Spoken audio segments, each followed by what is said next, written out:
मुंबई गोवा महामार्गावरील बोस्ते घाटात मंगळवारी रात्री सुमारे 10 वाजण्याच्या सुमारास भीषण अपघात घडला।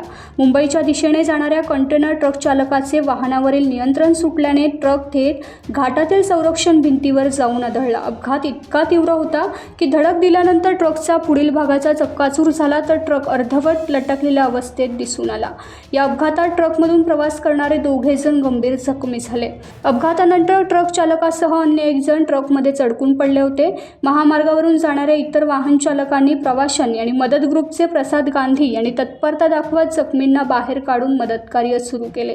या घटनेची माहिती मिळताच मदत ग्रुप तसेच जगद्गुरू श्री नरेंद्राचार्य महाराज संस्थेची रुग्णवाहिका तात्काळ घटनास्थळी दाखल झाली। जखमींना मदत ग्रुपच्या रुग्णवाहिकेने पुढील उपचारासाठी जवळच्या रुग्णालयात हलवण्यात आले। पोलिसांनीही त्वरित घटनास्थळी धाव घेत परिस्थिती नियंत्रणात आणली। दरम्यान अपघातग्रस्त कंटेनर ट्रकमध्ये थम्सअप कंपनीचे शीतपेय असल्याची माहिती समोर येते। या अपघातामुळे काही काळ वाहतूक विस्कळीत झाली होती। पोलिसांकडून अपघाताची पुढील चौकशी सुरू आहे।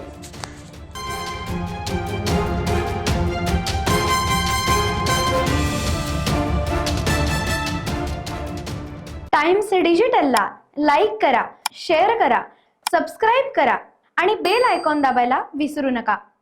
Times digital.